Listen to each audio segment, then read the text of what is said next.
Ask anyone in the world what is the best hot hatchback ever, and 9 times out of 10 they'll tell you it's the Golf GTI. And I can see that, it's pretty good. But you do realize there is a car better than the Golf GTI, don't you? Oh yeah, it's called the Golf GTI Performance Pack.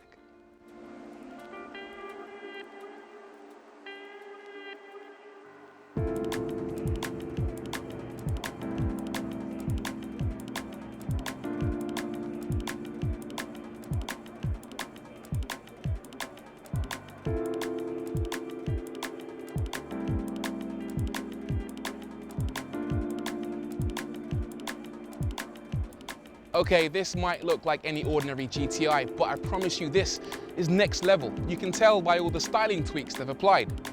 Actually, there is only one styling tweak. The only difference between this GTI Performance Pack and a standard GTI are those red brake calipers with GTI written on them. Thank God there are other differences. There are in fact several key differentiators. First of all, it's more powerful, it's faster, it has better brakes, and thanks to a limited slip differential, it handles significantly better than before. I guess Volkswagen's intention with this thing was to make a Golf GTI, a fast version of a car that's already quite fast.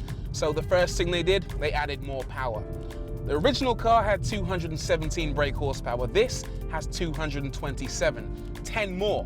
Now 10 might not sound like a lot, but it does make a difference. Those 10 big muscular stallions make for better acceleration. The standard car does 0 to 62 in 6.6 seconds. Here, it's 6.5. And it's not just the headline sprint figure that benefits. The whole thing behaves like it's a GTI that's been mainlining Red Bull. Now, if that still doesn't sound like an awful lot, let me tell you, it is. It feels a lot quicker. It feels more urgent, more alive. This thing is seriously fun. There are other faster hot hatchbacks on the market. The Astra VXR and Ford Focus ST both pack more power and accelerate more aggressively.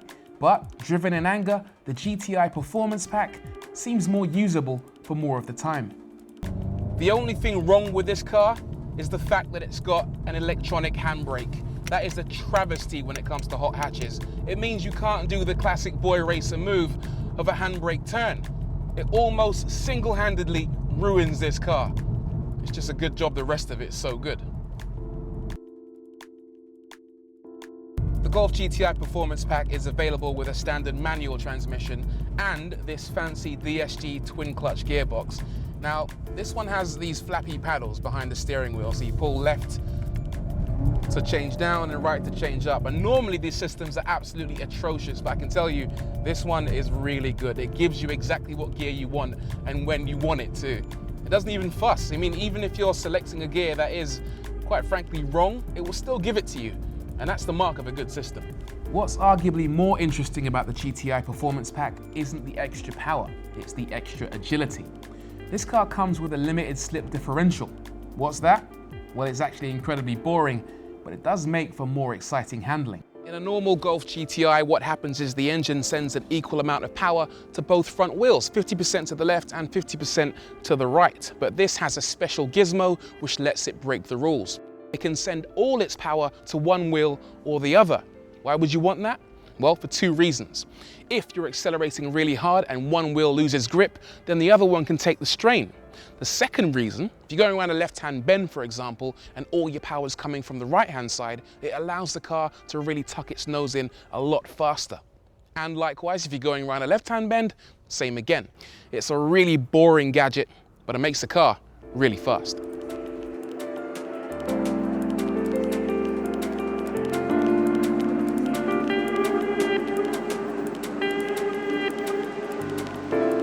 Although this thing is quick, it does the usual Golf performance trick of being really practical and sensible at the same time. It does 47.1 miles per gallon and 139 grams per kilometer of CO2. And what's really impressive is you can get those numbers in the real world. Certainly over 40 miles per gallon is definitely possible.